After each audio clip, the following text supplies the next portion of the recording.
Before we dive in, please remember that the information in this presentation is for educational and informational purposes only.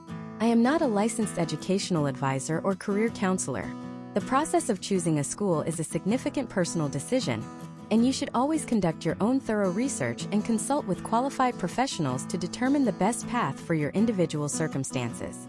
You're scrolling through job listings online. You find one that looks perfect. Good pay, decent hours, a company you actually want to work for. You read the description and your heart sinks. There it is in black and white. High school diploma or GED required. You close the tab. You open another one. Same story. And another. And another. Feels like a wall. A roadblock you hit at every single turn, keeping you from the life you want, the career you deserve, the income you need. It's a frustrating, demoralizing cycle that can make you feel stuck, like your future was decided by something that happened in your past. What if I told you that wall is an illusion? What if the key to unlocking those doors wasn't about going back in time, but about moving forward, right from where you are, right now, on your own terms? Did you know that over 22 million adults in the United States do not have a high school diploma? You are far from alone in this. And here's the game changer. A significant and growing number of them are earning fully accredited diplomas online, fitting school into their lives, not the other way around. This isn't just another video listing a few schools. This is your complete guide, your step-by-step roadmap to navigating the world of online high school diplomas in the United States. We are going to demystify the entire process. We're going to show you exactly how to spot a legitimate, accredited program from a worthless diploma mill that just wants to take your money. We'll break down the critical difference between regional and national accreditation and why it could be the single most important factor for your future, whether you're planning for college, the military, or a better job. We will help you find programs that fit your budget, your schedule, and your unique learning style. By the end of this series, you won't just have a list of options. You will have the confidence and the expert-level knowledge to make the best possible choice for your future. Let's talk about why this matters so much. This isn't just about a piece of paper. It's about tangible, life-altering change. According to the Bureau of Labor Statistics, individuals with a high school diploma earn, on average, significantly more per week than those without one. That's a potential difference of thousands of dollars a year. Over a lifetime, that's a new car, a down payment on a house, a secure retirement. It's the key that opens the door to college applications, to technical schools, to military enlistment, and to an exponentially larger pool of career opportunities. But most of all, it's about the profound sense of accomplishment and pride that comes from finishing what you started and taking control of your own destiny. So where do we begin? We start with the single most important word in this entire journey: accreditation. Get this one thing right and you're on the path to success. Get it wrong and you could waste thousands of dollars and months of your life on a worthless piece of paper. Think of accreditation as a seal of approval. It's a stamp from an independent, trusted organization that has rigorously reviewed a school and confirmed, yes, this school meets a high standard of quality. Its courses are legitimate, its teachers are qualified, and the diploma it issues is real and will be respected by the outside world. It's like buying a car. You could buy a car from some random person on a street corner with no papers, no history, and no guarantees. Or you could buy a car from a reputable dealership that has been inspected, certified, and has a track record of quality. The diploma is the car. The accreditation is the certification that proves it's not a lemon. This is crucial because the internet is filled with predatory websites we call diploma mills. These are scams, plain and simple. They will happily take your money, maybe have you fill out a few easy worksheets, and then mail you a fancy-looking certificate that isn't worth the paper it's printed on. It won't be accepted by colleges. It won't be accepted by the military. It won't be accepted by any legitimate employer. They prey on people's hopes and dreams, and we're going to make sure you know exactly how to avoid them. So how do you do that? By understanding the two main types of legitimate accreditation in the United States. The first one, and the one you should consider the gold standard, is regional accreditation. This is the most prestigious and widely accepted form of accreditation. These are the same accrediting bodies that approve major public and private universities. Think of your state university, or even schools like Yale and Stanford. They are all regionally accredited. Credits and diplomas from regionally accredited high schools are the most universally accepted by other high schools, colleges, and universities across the entire country. If your long-term plan involves attending a 2-year or 4-year college, a regionally accredited online high school should be your top priority. It gives you the maximum number of options and the smoothest path forward. The second type is national accreditation. Now, the name can be a little confusing. While national might sound more impressive than regional, in the academic world, it's generally considered a different tier. National accreditors often focus on specific kinds of schools, like vocational schools, career colleges, technical schools, or distance learning institutions. The programs they accredit can be absolutely excellent for their intended purpose. Many provide fantastic, career-focused education.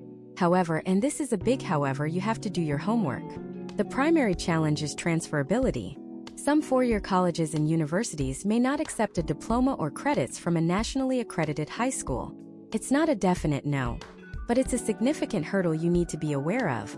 A nationally accredited diploma is often perfectly acceptable for entering the workforce directly, for many trade schools, for some community colleges, and for military enlistment, but you must verify this for your specific goal.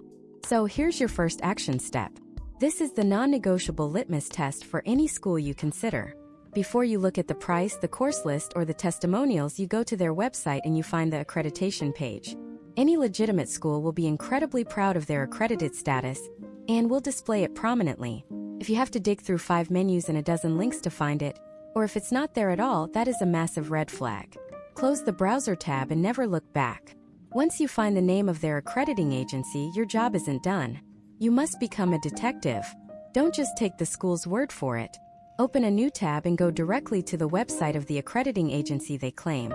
All legitimate accreditors maintain a public, searchable database of the institutions they've approved. You type in the name of the high school. If it shows up in that database, you verified they are who they say they are. If the school is not in that database, you are likely looking at a diploma mill. It is that simple. To take it one step further, you can check the watchdogs of the watchdogs. Organizations like the Council for Higher Education Accreditation, known as CHEA, and the U.S. Department of Education maintain lists of recognized, legitimate accrediting agencies.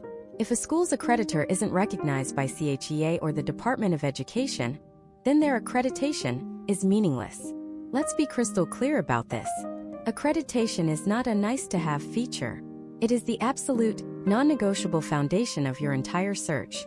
It is the difference between a key that unlocks your future and a piece of junk metal that leaves you stranded right where you started, only with less money in your pocket.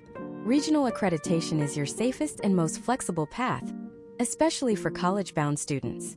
National accreditation can be a solid, legitimate choice for specific career, vocational, or military goals, but it requires you to double-check that it will be accepted for your specific path.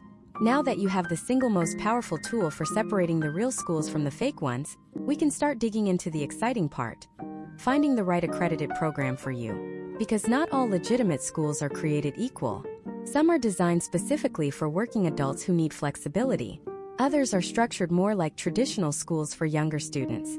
Some are completely self-paced, allowing you to accelerate through subjects you know well, while others offer the structure of live online classes with teachers and fellow students. We're going to break all of that down so you can find a program that doesn't just give you a diploma, but one that actually fits into your life and propels you toward your goals. Let's start with that first big decision, the pace and the structure. This is probably the most fundamental choice you'll make, and it boils down to one key question. Do you need a program that bends to fit your life? Or do you need a program that gives your life structure? This is the difference between what we call asynchronous and synchronous learning. Let's tackle asynchronous first. The prefix a means not, and synchronous means at the same time. So, asynchronous learning is education that does not happen at the same time for everyone. Think of it as the Netflix of education. You have a library of courses, lessons, and assignments. You log in whenever you want, wherever you want. Midnight on a Tuesday? Go for it. 6 a.m. on a Sunday before the kids wake up? Perfect. There are no live classes to attend. No mandatory login times. You are given the curriculum, the resources, and the deadlines, which might be weekly or for an entire semester, and you are the master of your own schedule. Now, who is this for? Imagine a young woman named Chloe. Chloe is a gifted gymnast, training 30 hours a week with her sights set on a college scholarship. Her training schedule is brutal and non-negotiable. She's in the gym when other kids are in chemistry class. She travels for competitions, sometimes for a week at a time. For Chloe, a traditional school schedule is impossible. An asynchronous online program is her lifeline. It allows her to complete her assignments after a late-night practice or on a plane to a meet. She can power through a week's worth of English in 2 days to clear her schedule for a major competition. The flexibility isn't just a convenience. It's the only way she can pursue both her athletic dreams and her academic future. This model is also a game changer for adults returning to get their diploma. Think about a single dad working a full-time job in construction, with hours that can change based on the weather or the project. He can't commit to being in front of a computer every Tuesday and Thursday at 10 a.m., but he can commit to studying during his lunch break or after he puts his daughter to bed. Asynchronous learning empowers people like him to fit education into the cracks of an already full life. The upside is obvious. Ultimate freedom and flexibility. You can often work ahead and finish a course, or even your entire diploma, faster than you could in a traditional setting. It's built for the self-starter, the discipline, the person who doesn't need a teacher looking over their shoulder to stay on task. But that's also its biggest potential downside. It requires an immense amount of self-discipline. There's no bell to tell you it's time for math class. There's no teacher to notice you've been quiet and ask if you're struggling. You have to be your own motivator. Can also feel isolating. You're learning on your own, and while you can email teachers and post on discussion boards, you miss out on that real-time spontaneous interaction. If you're the kind of person who gets easily distracted or tends to procrastinate, the freedom of an asynchronous program can quickly become a trap. Now let's flip the coin and talk about synchronous learning. This is the opposite. It means at the same time. This model tries to replicate the structure of a traditional classroom in a virtual environment. You have a set schedule. Your U.S. history class is every Monday, Wednesday, and Friday at 11 a.m. You log into a virtual classroom like a Zoom or Google Meet, and you see your teacher live. You see your classmates. The teacher presents a lesson in real time. You can raise your virtual hand to ask a question. You might be broken out into small virtual groups to work on a project together. It has a rhythm, a schedule, and a sense of community. Who thrives in this environment? Let's consider a student named Leo. Leo left his public high school because of severe social anxiety. The crowded hallways and noisy lunchroom were overwhelming, but he actually liked the structure of the school day. He learned best by listening to his teachers explain concepts and being able to ask questions right then and there. For Leo, a synchronous online program is the perfect solution. It gives him the structure and accountability he needs to stay on track. He gets to interact with his peers in a controlled, less intimidating environment. He can build relationships with his teachers. He feels like he's part of a class, part of a school, without the physical and emotional pressures of a traditional building. This model is fantastic for students who need that external accountability. Knowing you have to be online at a certain time is a powerful motivator. Creates a routine. The immediate access to teachers during a live lesson can be invaluable if you're someone who struggles with a topic and needs instant clarification. The social aspect, even though it's virtual, can combat the loneliness that sometimes comes with online learning. You're all in it together at the same time. The trade-off, of course, is flexibility. A synchronous program demands that you organize your life around its schedule, not the other way around. If you have a job with fluctuating hours, or you're a caretaker for a family member, or you have any other responsibility that makes a rigid schedule difficult, this model might be a source of stress rather than a solution. You can't just decide to do your schoolwork at 10 p.m. if your class was at 10 a.m. So you have these two main philosophies: the Netflix model of asynchronous learning, where you're in complete control, and the live broadcast model of synchronous learning, where you tune in for a shared, scheduled experience. But it's important to know that it's not always a hard either-or choice. Many schools now offer hybrid models that try to give you the best of both worlds.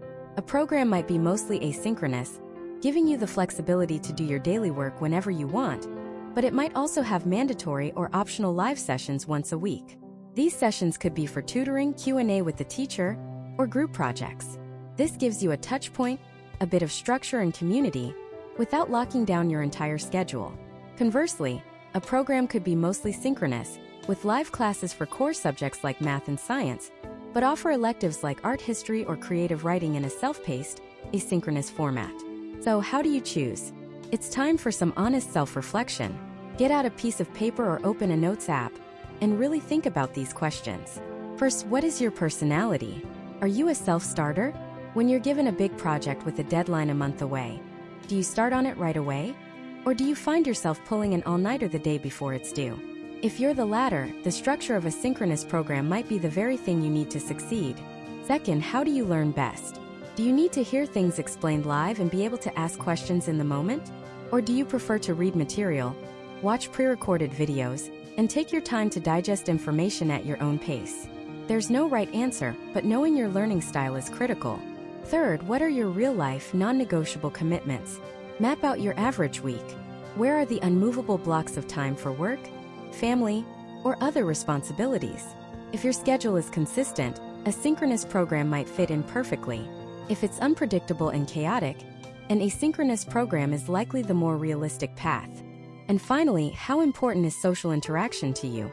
Do you crave the feeling of being in a class with other people, even if it's virtual? Or are you perfectly happy learning independently? The answer will steer you toward a program that supports not just your academic needs, but your emotional well-being too. Choosing between synchronous, asynchronous, or a hybrid model isn't just a logistical decision. It's about setting yourself up for success by picking a system that works with your brain and your life, not against it. Take the time to be honest with yourself about what you truly need. Okay, so you've thought about your learning style. You know whether you need total flexibility or structured accountability. You've narrowed down the type of program you're looking for. But here's where the path gets tricky, and where a wrong turn can be devastating. Not all diplomas are created equal. In fact, some are completely worthless. The single most important word you need to understand in this entire journey is accreditation. And that's exactly what we're going to demystify next. What is it? Why does it matter more than anything else? And how can you spot a fake from a mile away? So let's break it down. Think of accreditation as the official third-party inspection for a school. It's like when you buy a car and it comes with a report from a trusted mechanic saying, "Yes, the engine is solid, the brakes work. This is a safe and reliable vehicle." Accreditation is that trusted mechanic for education. It's a non-governmental agency that comes in and puts a school under a microscope. They examine everything: the quality of the curriculum, the qualifications of the teachers, the effectiveness of the student support services, the school's financial health, and even its ethical standards. After this intense review process, if the school meets a high bar of quality, the agency gives it their stamp of approval. That stamp is accreditation. It's a signal to the entire world, to colleges, to employers, to the military, that this school isn't just a website with a pay here button.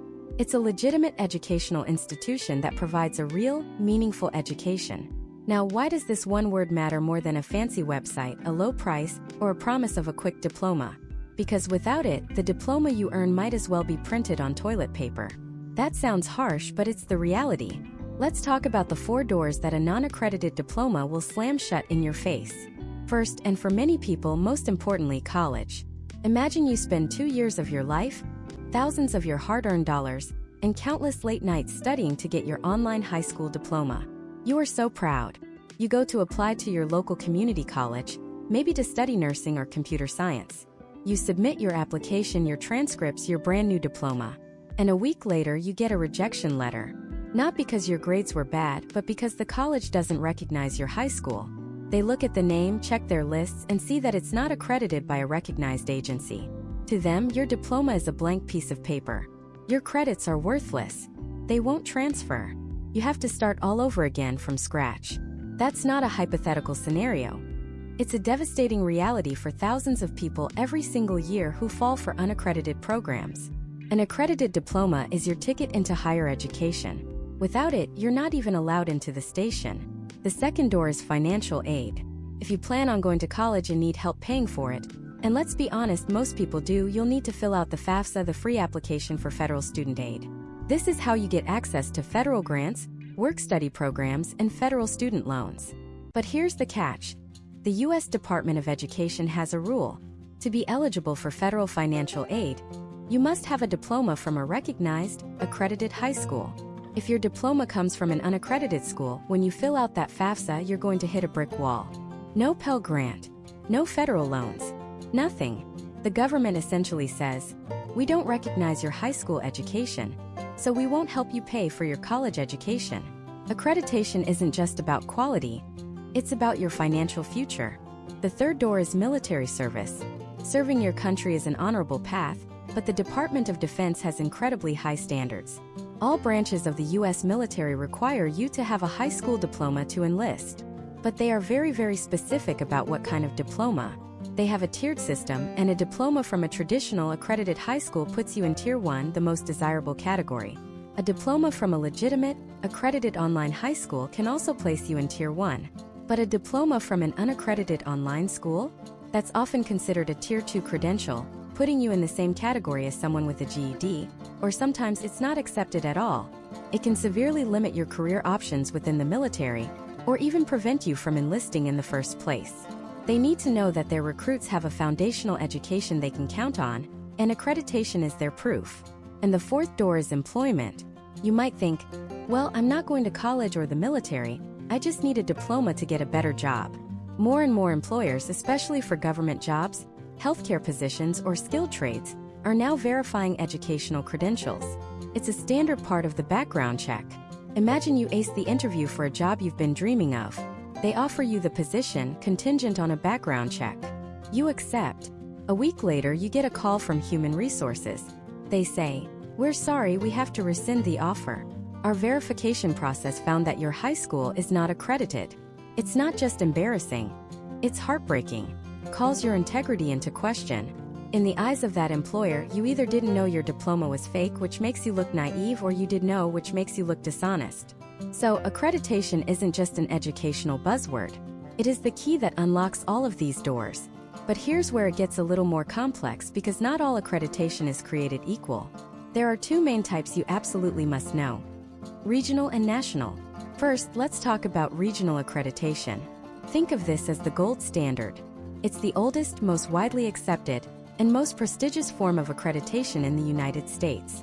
The country is divided into 7 main regions, and each region has its own accrediting body, like the Middle States Association or the Western Association of Schools and Colleges. Nearly every major state university, private college, and community college you can think of, from Harvard to your local community college, is regionally accredited. Because of this, credits from a regionally accredited high school are almost universally accepted by other regionally accredited institutions. If your goal is to attend a traditional 2-year or 4-year college, a diploma from a regionally accredited online high school is your safest and most powerful option. It provides the most flexibility and the highest level of recognition. Then there's national accreditation. This is also a valid and legitimate form of accreditation, recognized by the U.S. Department of Education. National accrediting agencies often focus on specific types of schools, like career, vocational, technical, or distance learning institutions. So is it bad? No, not at all. But you have to understand the crucial difference. The challenge with national accreditation is credit transferability. While credits from a nationally accredited school are often accepted by other nationally accredited schools, regionally accredited colleges and universities may not accept them. It's a one-way street sometimes. A regionally accredited school will almost always accept credits from another regionally accredited school, but they often pick and choose or outright reject credits from nationally accredited schools. So if you earn a diploma from a nationally accredited online high school, and your dream is to attend your state university, you might be taking a significant gamble. This is why your end goal is so important. If you know for a fact you want to go to a specific nationally accredited trade school after you finish your diploma, then a nationally accredited online high school might be perfectly fine.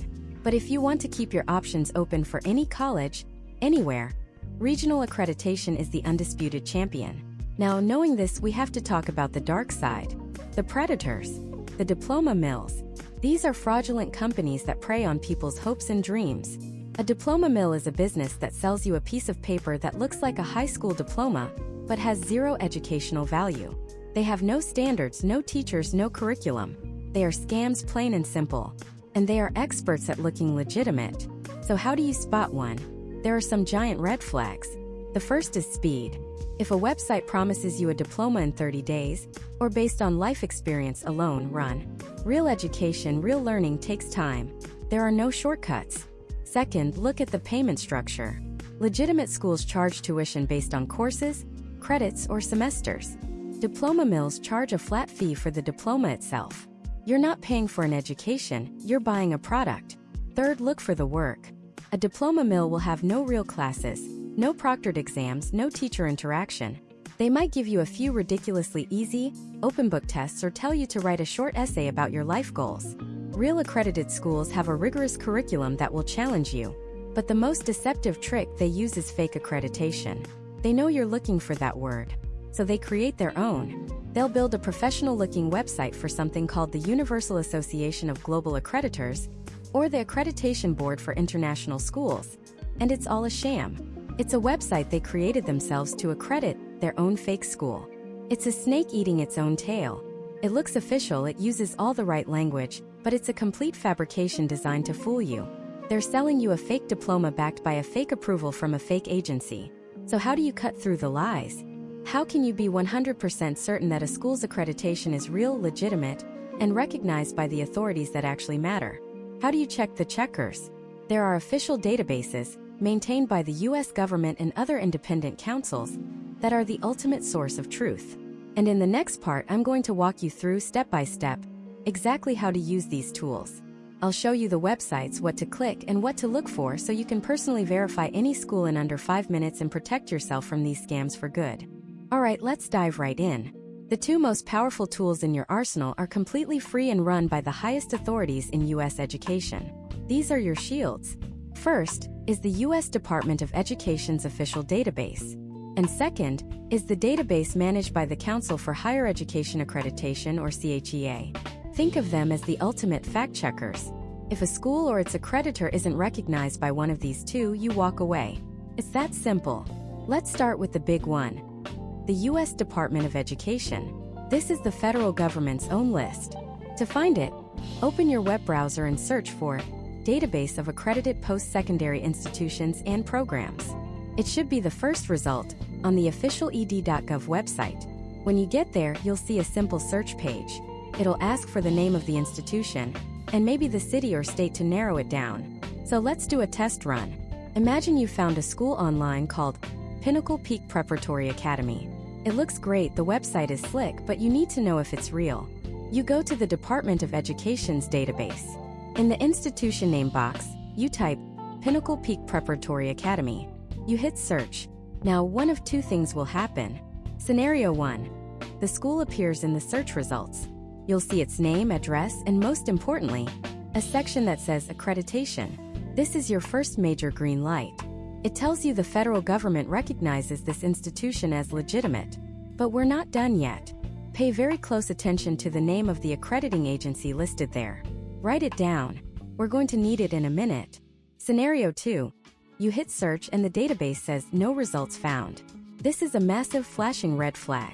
If the US Department of Education has no record of the school you're looking at, it is almost certainly not a legitimately accredited institution.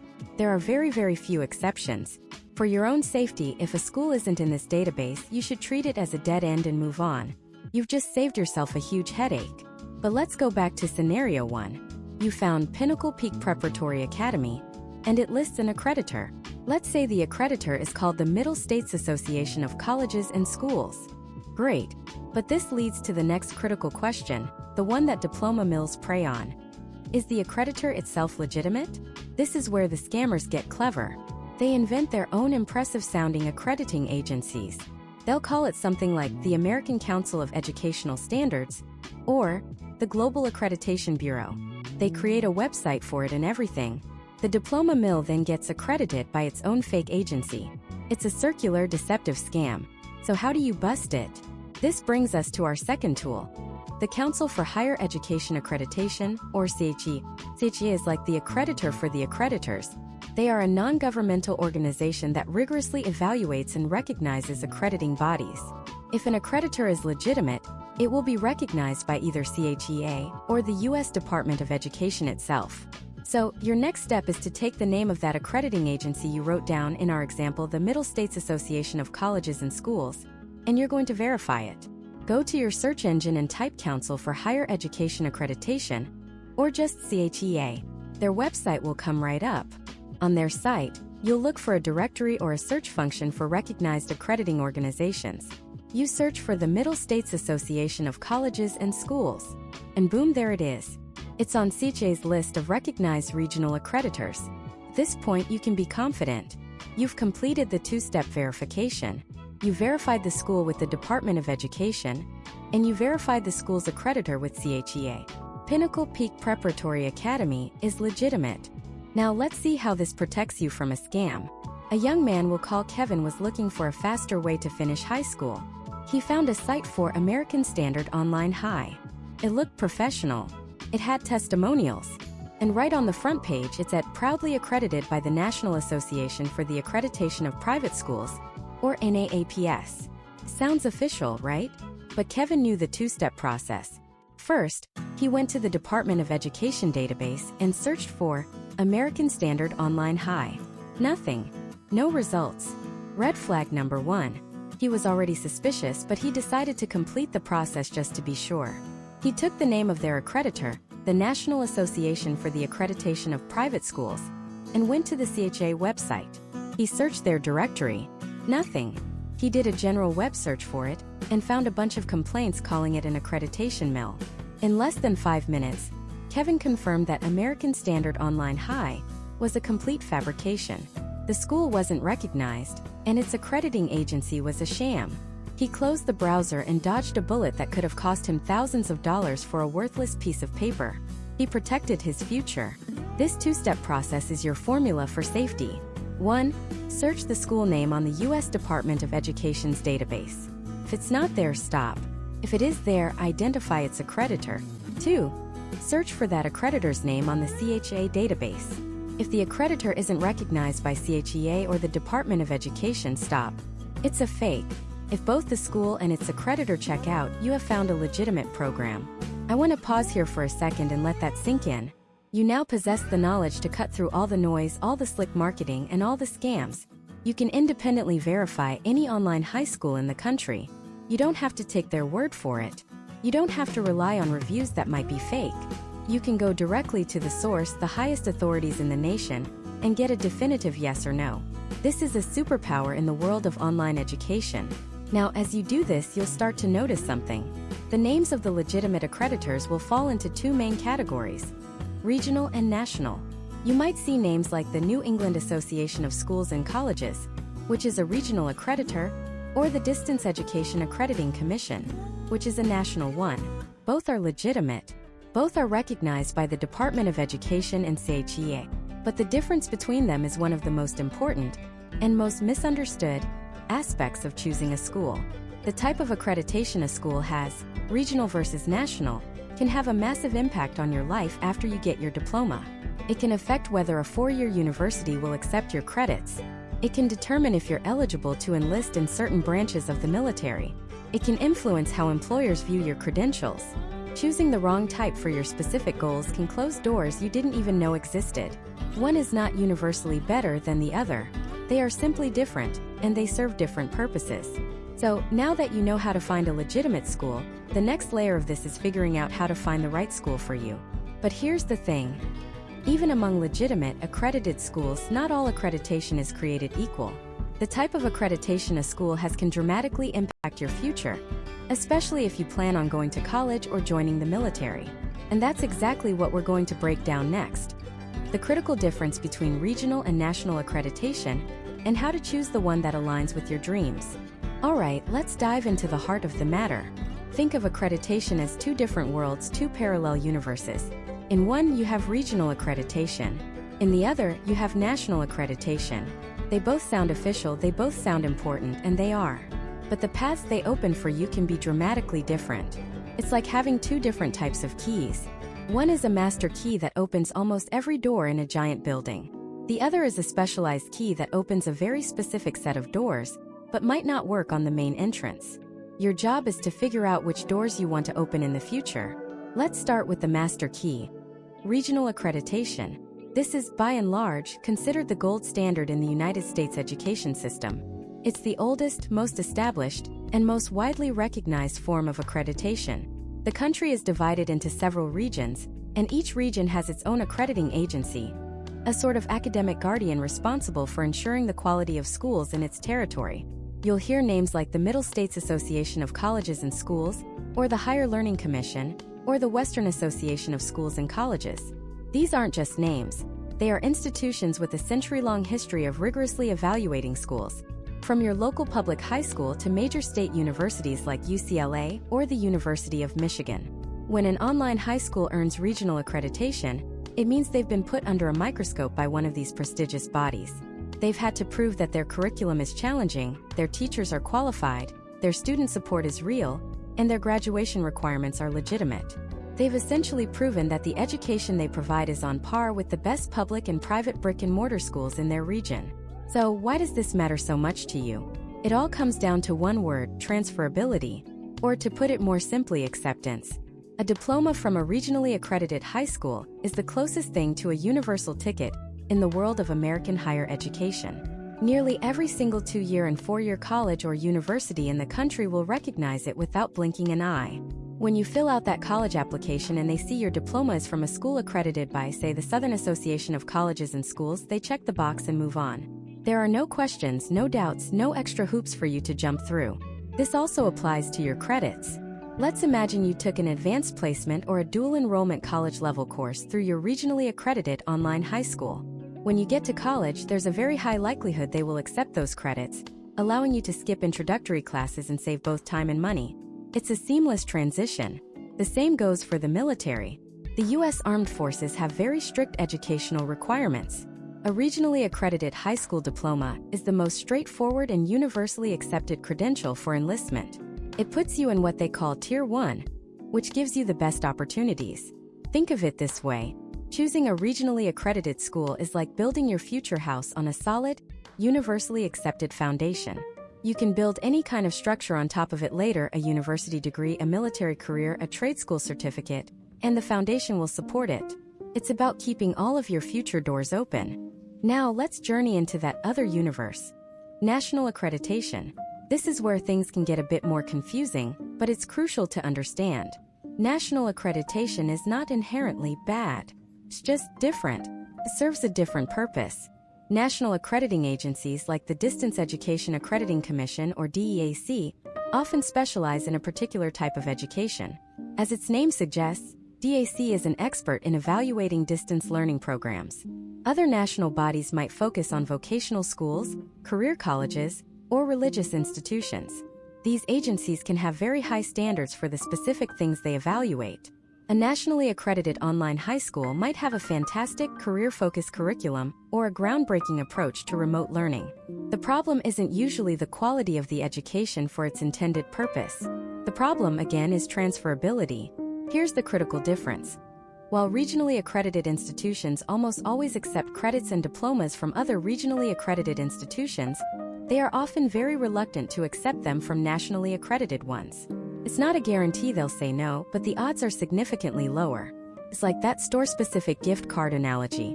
You can try to use your gift card from the gadget store at a giant department store.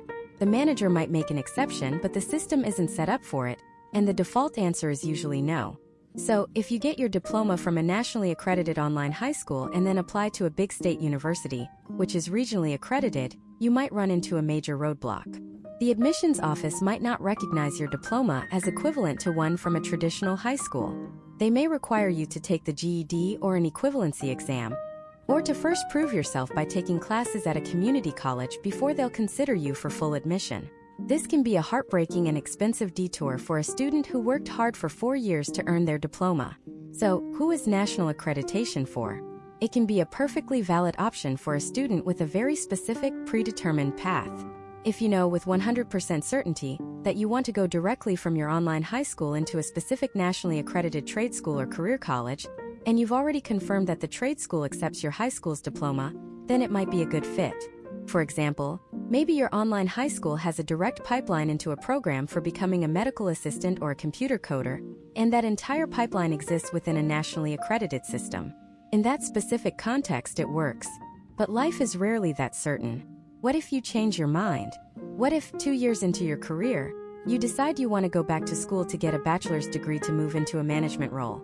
That's when that nationally accredited diploma could become a hurdle from your past. Let's make this real. Imagine 2 students, Maria and David. Both are bright, motivated, and choose online high school. Maria enrolls in a program with regional accreditation. It costs a little more and the coursework is rigorous. David opts for a nationally accredited program that advertises a faster, more flexible path. Both graduate with honors. Maria applies to her state university. Her application is processed smoothly. Her diploma is recognized, her financial aid comes through, and she starts her freshman year with her peers. Her path is clear. David applies to the very same university. The admissions office flags his application. They send him an email explaining that because his diploma is from a nationally, not regionally accredited institution, he doesn't meet their standard admission criteria. They give him options. He can take the GED, or he can enroll in a local community college, earn 24 credit hours with a good GPA, and then reapply as a transfer student. David is crushed. He did the work, he earned the grades, but because of a decision he made 4 years prior without understanding the full implications, he now faces an extra year of work and uncertainty just to get to the same starting line as Maria. This isn't a rare story. It's a common scenario that plays out in admissions offices across the country. And it's why understanding this difference is not just an academic exercise. It's one of the most important decisions you will make for your future. So how do you choose? It boils down to this. If there is any chance, any possibility at all, that you will want to attend a traditional 2-year or 4-year college, or join the military, you should consider regional accreditation as your non-negotiable standard. It is the safest bet. It maximizes your future options and minimizes potential obstacles. If your path is laser-focused on a specific career or trade school, and you are absolutely certain your plans won't change, then a nationally accredited program might work. But you must do your due diligence. Don't just take the online high school's word for it.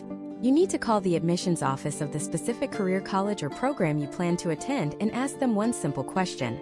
Do you fully accept the high school diploma from name of online high school, which is accredited by name of national accreditor? Get the answer directly from the source, from the institution that holds your future in its hands. The bottom line is that the type of accreditation your school has acts as a signal to the rest of the world about the value and utility of your diploma. Regional accreditation sends a signal that is clear, strong, and understood by everyone.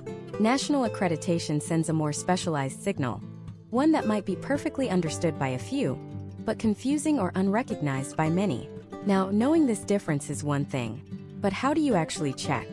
How do you cut through the marketing jargon on a school's website and verify for yourself that their accreditation is real and from a legitimate agency recognized by the U.S. Department of Education? Because out there, lurking in the shadows, are the diploma mills and accreditation fakes, and they are masters of deception. Spotting them is the next critical skill you need, and we're about to turn on the floodlights and expose exactly how they work and how you can protect yourself. So let's turn on those floodlights. A diploma mill isn't a building. It's not a campus. It's a ghost in the machine, a digital mirage designed for one purpose: to separate you from your money in exchange for a worthless piece of paper. They prey on hope, on urgency, and on the fact that most people don't know how the education system truly works behind the scenes. But you will. First, let's dissect the anatomy of their primary weapon, the too good to be true offer. You'll see it plastered across their slick, professional-looking websites. Get your high school diploma in 30 days. No studying required. Credit for life experience. Graduate this month. Think about that for a second. A real high school education represents thousands of hours of learning, of grappling with concepts in math, science, history, and literature. It's a journey of growth. A diploma mill reduces that entire journey to a credit card transaction. They're not selling education, they're selling a shortcut. But it's a shortcut that leads off a cliff.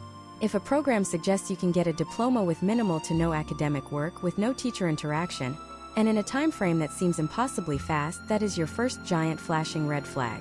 Education is an investment of time and effort. Anything that bypasses that is not education. It's a product. And in this case, it's a fraudulent one. Next, look at the curriculum, or more accurately, the lack of one. A legitimate online high school is proud of its academic offerings.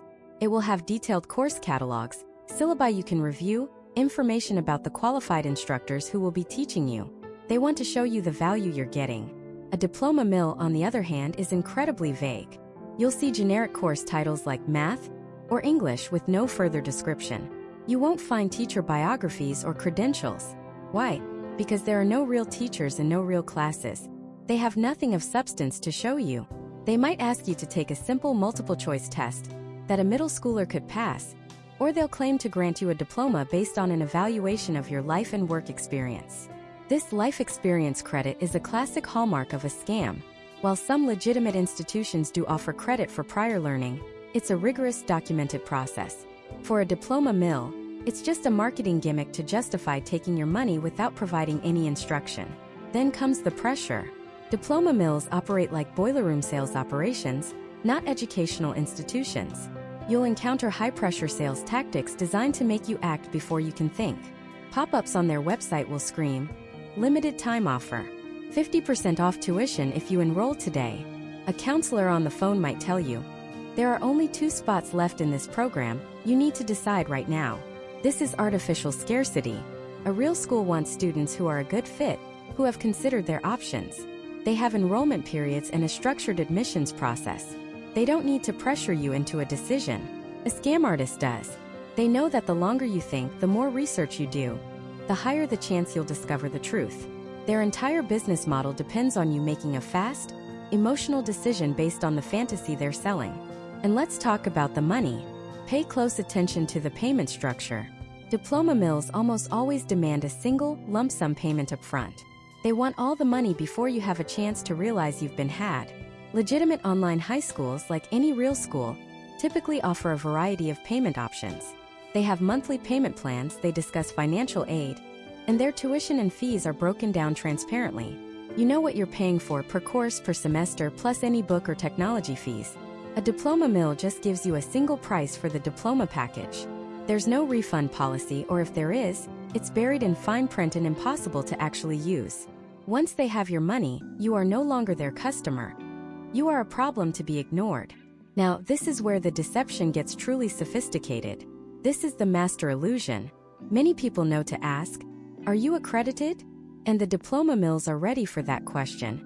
They'll confidently say, "Yes, of course we are." And they'll point you to their accreditor. This is where we uncover the shell game. The world of accreditation mills. An accreditation mill is a bogus organization created for the sole purpose of accrediting diploma mills. It's a fake watchdog. It has an official-sounding name, a professional website, a mission statement, and a list of accredited institutions, all of which are also diploma mills. It's a closed loop of fraud designed to fool you. They might call themselves something like the Association for Online Schools and Colleges, or the International Accreditation Board for Educational Standards. The names are deliberately chosen to sound important and similar to real, respected accrediting agencies. So how do you see through this? How do you expose the fake watchdog? You have to go one level higher. In the United States, there are 2 and only 2 ultimate gatekeepers of legitimate accreditation: the U.S. Department of Education and the Council for Higher Education Accreditation, or CHE. That's it. Any legitimate accrediting agency will be recognized by one or both of these organizations. So your job is not just to see if a school is accredited. Your job is to see if the school's accreditor is recognized by the Department of Education, or CHE. Let's walk through a scenario. Imagine you find a site called Lincoln Way Online High. It looks great, promises a fast diploma. You wisely ask about accreditation. They tell you they are fully accredited by the Accrediting Commission for American Schools, or ACAS. They even provide a link. You click it, and the ACAS website looks incredibly official. It has a big seal, a list of standards, everything. The trap is set. But you know what to do. You don't stay on their websites. You open a new tab, and you go to the U.S. Department of Education's database of accredited schools and agencies. You search for the Accrediting Commission for American Schools. Nothing. You go to the CHEA website and search their directory of recognized accreditors. Again, nothing. In that moment, you've shattered the illusion. You've proven that ACAS is a fake, an accreditation mill. And if the accreditor is fake, the school is a fraud. It's that simple. You can even dig deeper.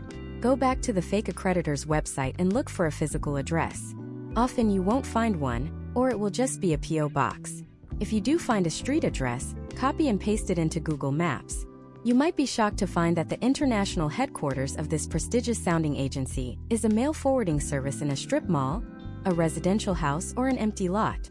This simple 2-minute check can save you hundreds or thousands of dollars and immense future heartache. The diploma mill and the accreditation mill work together.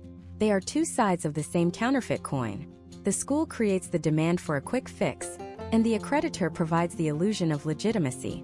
They build a self-contained ecosystem of deceit. But it all falls apart with one simple external check. You must leave their ecosystem and use the trusted, official databases of the US government and CHEA. These scammers have spent years perfecting their craft. They know what you want to hear, and they know what makes a website look trustworthy. They are masters of marketing, but they are not educators and their product has no value. The diploma they send you won't be accepted by colleges, by the military, or by most employers who do their due diligence. It's a piece of paper that can actually do more harm than good, branding you as someone who tried to cheat the system. So we've dragged these diploma mills and their fake accreditors out of the shadows. You now have the toolkit to identify their tricks.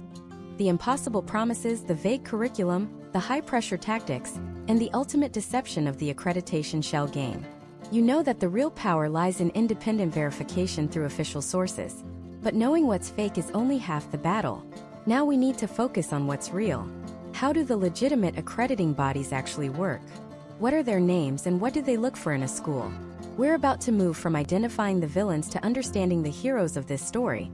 The real, recognized accrediting agencies that ensure quality and value in education. This is where you'll build the confidence to choose a program that will truly change your life for the better. So let's talk about these heroes. In the world of education, an accrediting agency is like a third-party, nonprofit quality control inspector. Their entire purpose is to vet schools, to hold them to rigorous standards of academic quality, ethical conduct, and financial stability. They are the guardians at the gate, ensuring that a diploma from a school they approve actually means something. When a school is accredited by a legitimate agency, it's a signal to the world, to colleges, to employers, to the military, that this institution is the real deal. It's not a piece of paper you bought online. It's a credential you earned from an institution that meets or exceeds established benchmarks for excellence. Now, this is where it gets a little more detailed, but I need you to stay with me because this distinction is one of the most important things you will learn in your entire search. In the United States, there are two major categories of legitimate accreditation: regional and national. Let's start with regional accreditation. For decades, this has been considered the gold standard, especially for students who have any intention of continuing their education at a traditional 2-year or 4-year college. The United States is divided into several geographic regions, and historically, each region had its own accrediting body responsible for the schools within its territory. These agencies are known for having the most stringent, comprehensive, and academically focused standards. Think about it like this. If education was an Olympics, the regional accreditors are the committee that sets the bar for the decathlon. They look at everything: curriculum rigor, teacher qualifications, student support services, library resources, governance, and long-term institutional health. Because of these high standards, credits from a regionally accredited high school are almost universally accepted by other regionally accredited high schools and colleges. This is the key. If you graduate from a regionally accredited online high school, and you apply to a state university or a community college, they will recognize your diploma without a second thought. It's the common language of academic legitimacy. The major players in this space, the ones whose names you want to see, include organizations like the Middle States Association Commissions on Elementary and Secondary Schools, MSACSS, the Western Association of Schools and Colleges, WASC, and a superagency called Cognia. Cognia is incredibly important because it was formed by the merger of 3 former regional giants: the North Central Association, NCA, the Southern Association of Colleges and Schools, SACS, and the Northwest Accreditation Commission, NWAC. So if you see a school accredited by Cognia, you're looking at that gold standard. Then there's national accreditation. Now, it's crucial to understand that national accreditation is also legitimate. These are not diploma mills. National accrediting agencies are recognized, and they hold their schools to specific standards. However, their focus is often different. They typically accredit schools that are more career-focused, vocational, technical, or specialized. Think of schools that train you for a specific trade or skill. The standards might be more focused on job readiness than on broad academic preparation for a liberal arts university. Here's the critical difference, the part that trips so many people up: transferability of credits. While national accreditation is valid, many regionally accredited colleges and universities have policies where they do not accept credits or diplomas from nationally accredited institutions. It's not a universal rule, but it is a very common one. It's a kind of one-way street. A nationally accredited school will likely accept credits from a regionally accredited one, but it doesn't always work the other way around. So, if your dream is to get your diploma and then go straight to your state university, A nationally accredited program could present a significant roadblock. It doesn't make the diploma worthless. It's still a valid high school diploma for many employment or military purposes, but it could limit your future academic options. For this reason, for the vast majority of students, seeking a school with regional accreditation is the safest and most flexible path forward. So, how do you know if these accreditors themselves are legit? How do you know that the Middle States Association or COGNIA aren't just fancy names made up by a diploma mill? This is where we bring in the ultimate arbiters of truth, the United States government itself.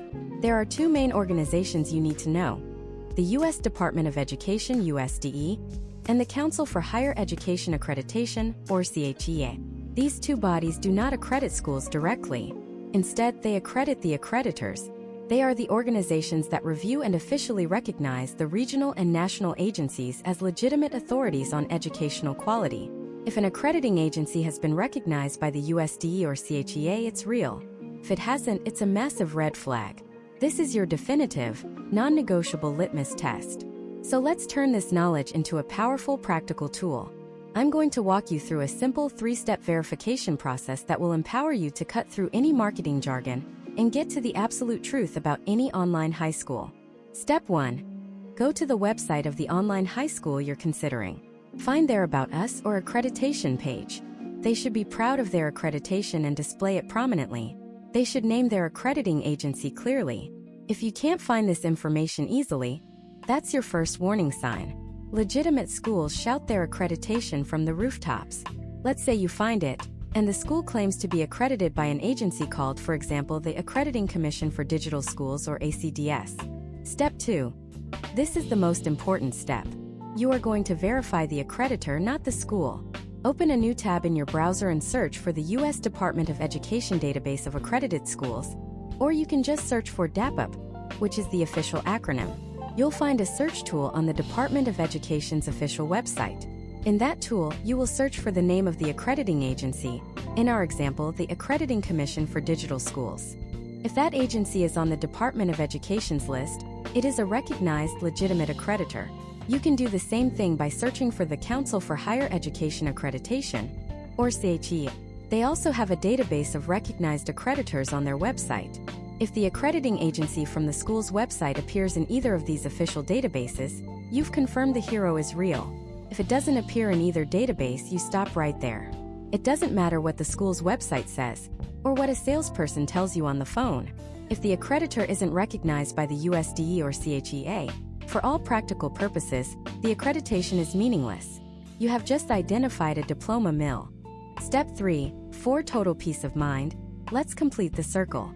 Once you've confirmed the accrediting agency is legitimate using the USDE or CHA database, go directly to that accrediting agency's official website. So, if the school was accredited by COGNIA, you would go to COGNIA's website. On their site, there should be a directory or a search tool for their accredited institutions. You will then search for the specific online high school you're investigating. When you see the school's name listed on the official directory of its recognized accreditor, you have 100% confirmation. You have connected all the dots. The school is who they say they are, and their diploma holds the weight and value you're paying for. Let me paint a picture.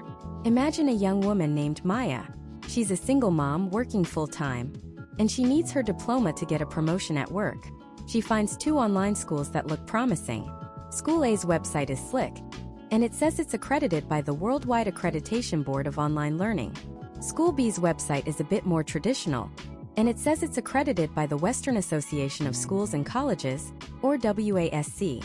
Maya follows the steps. She searches for the Worldwide Accreditation Board in the U.S. Department of Education database. Nothing. She checks the CHA database. Nothing. It's a phantom, a villain in disguise. Then, she searches for the Western Association of Schools and Colleges. Pops right up in both databases. Recognized. Legitimate. A hero. She then goes to the official WASC website, searches their directory, and finds School B listed right there. In that moment, Maya knows exactly which school offers a real future, and which one is selling a worthless piece of paper. You now have that same power. You have the knowledge to be your own detective, to protect your investment of time and money, and to make a choice that will genuinely open doors for you. This process might seem like a bit of work, but I cannot overstate its importance. It is the fundamental difference between reclaiming your education and being taken advantage of. It is the foundation upon which your entire educational future will be built. Get this part right and everything else falls into place.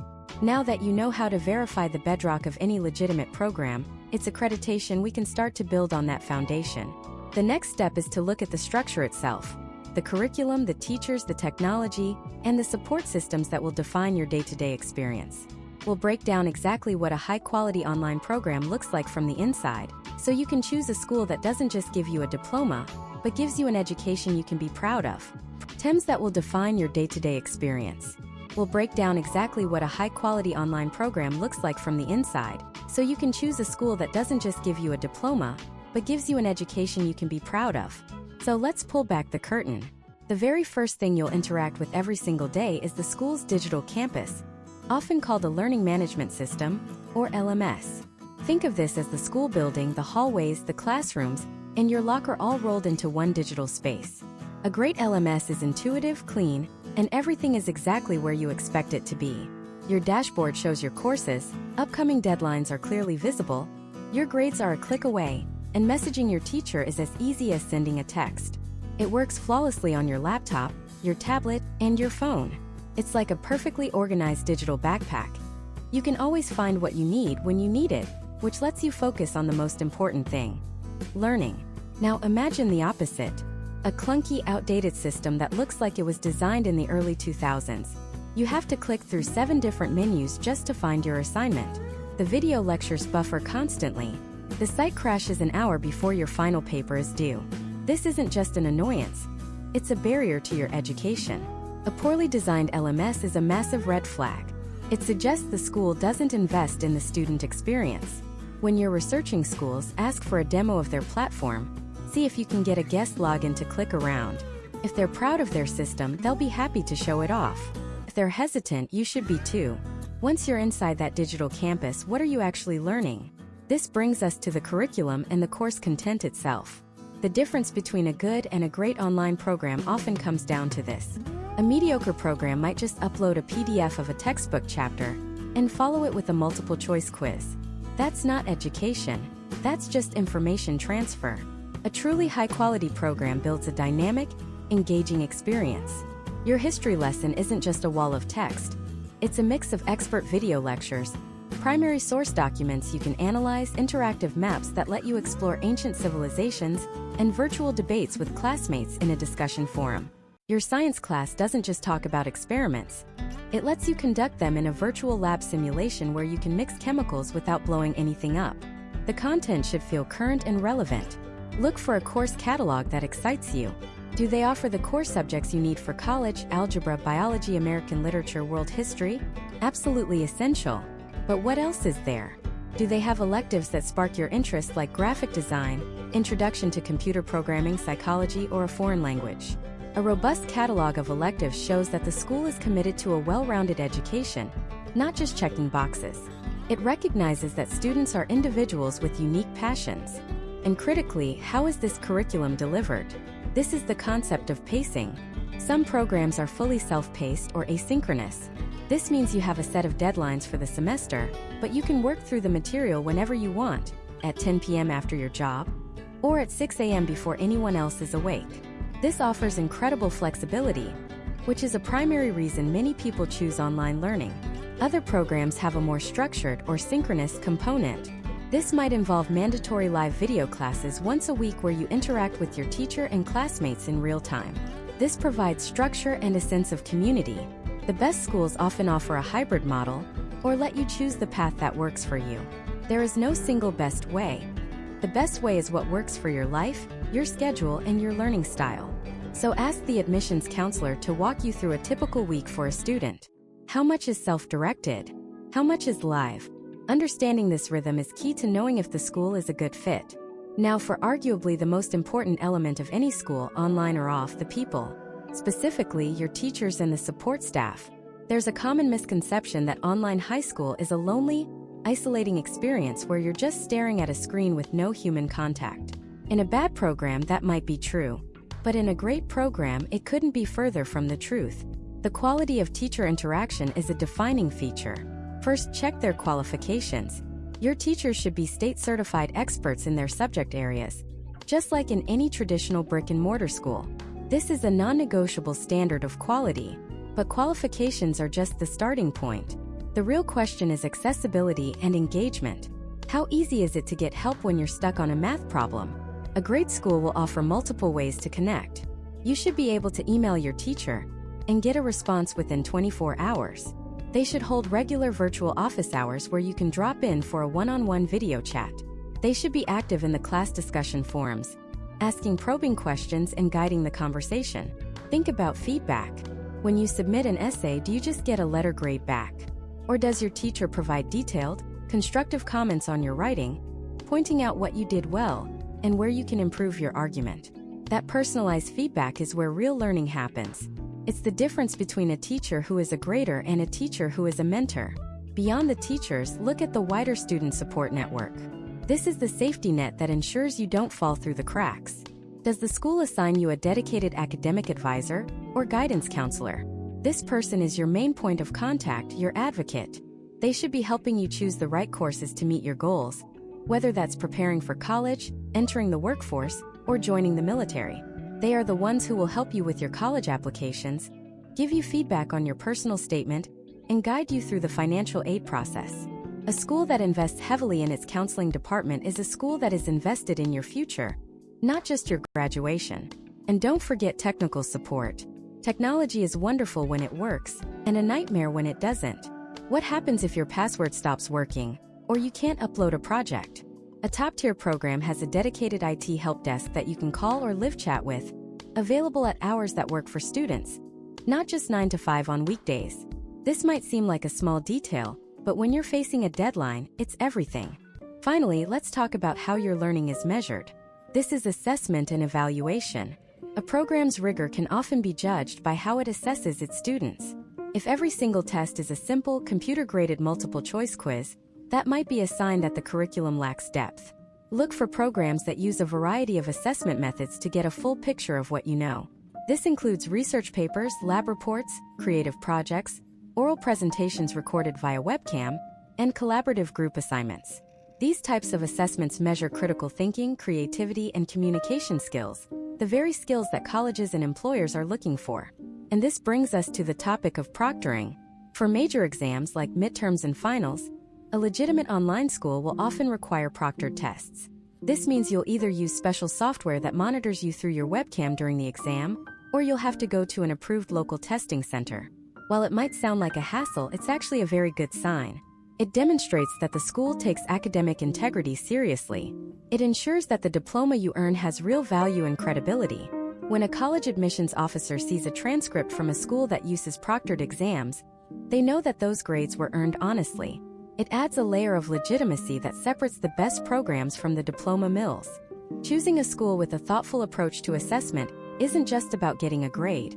It's about proving what you've learned in a way that the outside world will respect and recognize.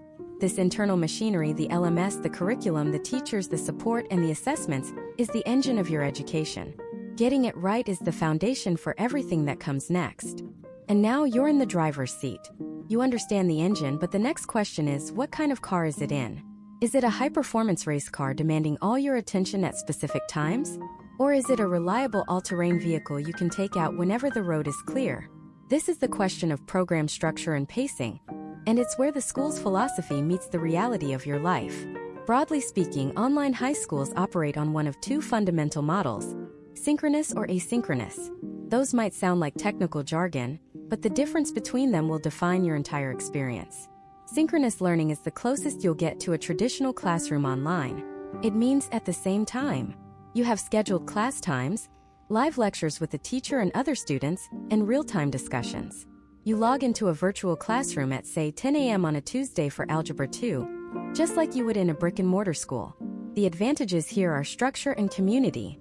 If you thrive on routine, if the accountability of a set schedule keeps you on track, and if you value the ability to ask a question and get an immediate answer from a teacher in a live setting, then a synchronous program could be a perfect fit. You see your classmates' faces, you work on group projects in real-time breakout rooms, and you build a sense of camaraderie. The downside? A complete lack of flexibility.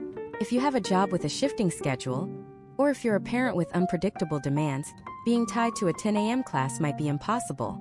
Time zones can also be a major hurdle. Then you have the other side of the coin, asynchronous learning. This means not at the same time. The school provides all the materials, the pre-recorded video lectures, the readings, the assignments, the quizzes, and you work through them entirely on your own schedule. It's like being handed a key to the library and a syllabus. You can do your chemistry lesson at 2 a.m., watch a history lecture during your lunch break, and write an English essay on a Sunday afternoon. This model offers the ultimate freedom and flexibility. It's built for the self-starter, the disciplined learner, the adult who is juggling a full-time job and a family. If you are highly motivated and can create your own structure, the asynchronous path empowers you to fit education into the cracks of your life, not the other way around. The potential pitfall is isolation and the demand for immense self-discipline. There's no teacher taking attendance to make sure you show up. The only person holding you accountable day in and day out is you. It's a model that requires a different kind of strength. Many schools now offer a hybrid model, combining the flexibility of asynchronous work with optional synchronous sessions, like weekly office hours or review classes. When you're investigating a school, this is one of your first and most important questions. Show me what a typical week looks like for a student. Don't just ask if it's synchronous or asynchronous. Ask them to paint a picture. Your goal is to find a rhythm that matches the rhythm of your own life. Beyond the daily and weekly schedule, you need to look at the overall timeline of the program. How long will it take to earn that diploma? Again, there are a few common models. Some programs follow a traditional academic calendar, with 2 semesters per year, a summer break, and a pace that mirrors a standard high school. This is often a great option for younger students transitioning from a traditional environment or for anyone who appreciates a familiar, predictable structure. Then you have the accelerated programs. This is a huge draw for many adult learners. These programs are designed to help you finish faster. This might be achieved by offering condensed, 5-week courses you take one at a time, or by allowing you to work through self-paced material as quickly as you can master it. Some even offer competency-based progression, where if you can prove you already know the material by passing a final exam, you can move on immediately, getting credit for the knowledge you already have. But a critical word of caution here: accelerated does not mean easier. In fact, it almost always means more intense. It's a sprint, not a marathon. You'll be absorbing a massive amount of information in a very short period. It requires significant time commitment and focus. Before you're enticed by the promise of a fast diploma, be brutally honest with yourself about the time and energy you can realistically dedicate each week. On the other end of the spectrum are extended or part-time programs. These are designed for students who need to take it slow. Maybe you can only handle 1 or 2 classes at a time because of work, family, or health reasons. A school that offers a flexible, part-time track acknowledges that every student's journey is unique. It's a sign that they prioritize comprehension over speed and are willing to adapt to your needs. This flexibility can be the single most important factor that makes earning a diploma possible for someone who thought it was out of reach. Now, let's talk about the support systems that hold all of this together. We touched on this before, but let's look at it from your perspective as a student in the thick of it. It's 10 p.m. on a Tuesday, you're staring at a quadratic equation that makes no sense, and you have a quiz tomorrow. What do? This is where the quality of a school's academic support becomes crystal clear. Do they offer 24/7 tutoring, either through their own staff or a third-party service? Can you submit a question to a help desk and get a response within a few hours? Do teachers have clear, accessible office hours where you can drop in for a one-on-one video chat? A school that just gives you the material and a deadline is offering a correspondence course. A great online high school offers a web of support you can tap into whenever you need it. The same goes for technical support. Nothing is more frustrating than a broken link, a failed upload, or a login portal that won't work when an assignment is due in an hour. Is their tech support a chatbot, a confusing FAQ page, or a real human being you can talk to or chat with in real time 24/7? A school that has invested in robust, responsive tech support understands that technology is the foundation of your experience, and they aren't going to let it fail you. And perhaps most importantly for your future, what about guidance counseling? A diploma is a key, but you also need to know which doors it can open. Does the school provide dedicated college and career counseling? Will someone help you navigate the complex world of college applications, financial aid forms like the FAFSA, and scholarship searches? Do they offer SAT or ACT prep resources? Do they help you explore career paths, build a resume, or practice for interviews. A program that offers comprehensive guidance counseling is signaling that they are invested not just in your graduation, but in your success for the rest of your life. Finally, we have to address the elephant in the room, the cost. Let's be clear, education is an investment, but you need to know exactly what you're paying for. Tuition structures can vary wildly. Some schools charge a flat rate per course. Others have an all-inclusive tuition for a full semester or a full academic year. Some are even moving to a monthly subscription model. You need to do the math and figure out which structure makes the most sense for your budget and your intended pace. But the sticker price is rarely the full story. You must become an expert at asking about hidden fees. Is there a one-time enrollment fee? Are digital textbooks and lab materials included? Or are those extra? Is there a technology fee? A graduation fee? Ask for a complete, itemized list of all potential costs from the moment you enroll to the day you have your diploma in hand. A transparent, reputable school will have no problem providing this. Then ask about payment options. Most schools offer payment plans that allow you to spread the cost of tuition over several months, which can make it much more manageable. And you should absolutely ask about financial aid. While options for high school are more limited than for college, some accredited private online schools may offer their own internal scholarships or needs-based grants. Don't assume you won't qualify. Always ask the admissions or financial aid office what options might be available to you. Your job is to be your own best advocate. Your mission is to get a single clear number that represents the total cost of your education, with no surprises down the road. Choosing a program's structure and understanding its costs is about designing an educational experience that fits your life, your learning style, and your budget. You've evaluated the school's internal engine, and now you've inspected the vehicle itself, the pacing, the support, the price tag. You're almost ready to make a choice. But before you sign on the dotted line, there's one last crucial step. This final step is the human audit. It's where you move beyond the glossy brochures, the perfectly curated websites, and the official statistics, and you connect with the real people who make the school what it is. Because a school isn't a building or a website. It's a community. It's a network of educators and students, and before you join, you need to know if it's the right one for you. Your first conversation will likely be with an admissions advisor. Now, it's crucial to approach this call with the right mindset. You are not a customer being sold a product. You are a prospective student conducting an interview. You are in control. Their job is to answer your questions, not just to get you to sign up.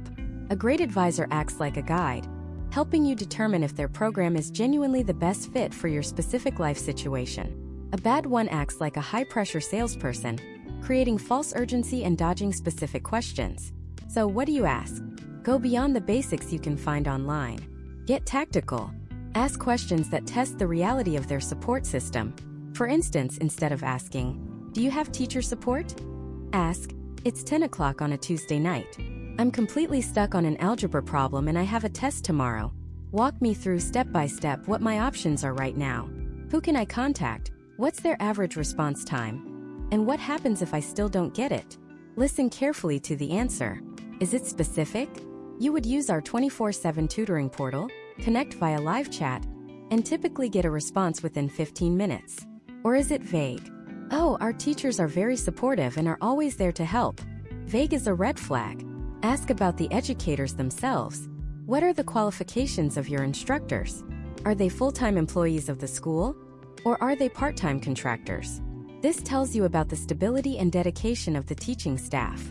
Ask about student outcomes. Can you share what percentage of your graduates enroll in four-year colleges versus two-year colleges, or enter the workforce? A good school is proud of its data and is transparent about it. And here's a power question. Would it be possible to speak with a current student or a recent graduate? I'd love to hear about their first-hand experience. A school that is confident in its student satisfaction will often facilitate this. If they refuse or deflect, it might be an indicator that they don't want you looking too closely behind the curtain. Pay attention to how they make you feel. Do you feel heard, respected, and informed? Or do you feel rushed, pressured, and confused? Trust your gut. This interaction is often a preview of the school's entire culture. But the admissions advisor is only one half of the human audit. The other, more powerful half, is finding and talking to the alumni and current students yourself. This is your investigative work. Think of yourself as a journalist trying to get the real story. Where do you find these people? Social media is your best tool. Go to LinkedIn and search for the school's name in the education filter. You'll find a list of people who proudly list that diploma on their professional profile. This is a goldmine. Look for people who graduated in the last year or two, as their experience will be the most relevant. Then, send a short, polite, and respectful message. Something like, "Hi name, my name is, your name, and I'm seriously considering enrolling at school name. I saw on your profile that you graduated from there, and I was hoping you might be willing to share a little about your experience. Any honest insight you have would be incredibly helpful as I make my decision." Most people are happy to help. When they respond, ask open-ended questions that invite real stories. Not "was it good?" but "what was the single biggest challenge you faced in the program, and how did you overcome it?" Or "what's one thing you wish you had known before you started?" Ask about the workload, the quality of the feedback from teachers, and most importantly, did earning this diploma help you achieve the goal you had when you enrolled? Their answers are the unvarnished truth. They'll tell you about the teacher who was a lifesaver, the online portal that was a nightmare to navigate, or the study group that got them through finals. This is the information you can't find anywhere else. It's the texture, the reality that will ultimately help you make your choice. Once you've completed your human audit, you're ready. You've checked the accreditation, analyzed the curriculum, understood the pacing, confirmed the support systems, evaluated the cost, and now you've heard the real stories. It's time to make your decision. The best way to do this is to create a simple decision matrix. Open a spreadsheet or just take out a piece of paper. Make columns for your top 2 or 3 schools. Then make rows for the factors that matter most to you. Accreditation, a simple pass/fail. Total cost, pacing style, self-paced, term-based. Teacher support, rate it 1 to 5 based on your research. Curriculum fit, 1 to 5. And your human audit score, 1 to 5. Fill it out honestly. Seeing it all laid out side by side cuts through the emotional fog. The numbers will often make the best choice surprisingly clear. The school that might have the slickest website might fall short on teacher support. The one that costs a little more might offer a curriculum that is a perfect fit for your career goals. This matrix isn't about finding a perfect school, but about finding the best school for you. After you make your choice, the application process begins. Don't be intimidated.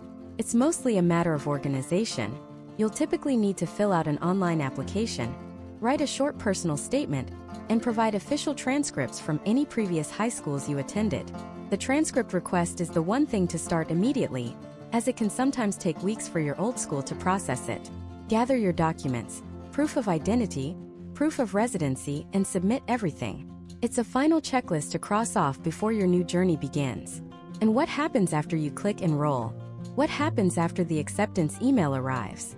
Your journey isn't over. It's just beginning. Success as an online student isn't automatic. It requires discipline and a new set of habits. In your first few weeks, focus on 3 things. First, create your space. Designate a specific physical area in your home that is only for studying. When you're there, you're at school. When you leave, you can relax. This mental separation is critical. Second, create your schedule. Block out study time on your calendar, as if they were non-negotiable appointments. An online, self-paced structure offers freedom, but that freedom can be a trap without a routine. Protect your study time fiercely. Third, connect. The biggest risk in online learning is isolation. From day one, make it a point to engage. Introduce yourself to your teachers via email. Join student forums or social media groups for your school. Find a study partner in one of your classes. Don't wait until you're struggling to ask for help. Build your support network from the very beginning. We started this series with a fundamental question: how to find a key to unlock a new future. We've journeyed through the labyrinth of accreditation, dissected curriculum, and put support systems under a microscope. We've weighed costs, considered timelines, and now we've even uncovered the human stories behind the institutions. You are now equipped with a complete blueprint. You have the knowledge not just to find an online high school, but to find the right one for you. This diploma is more than a credential.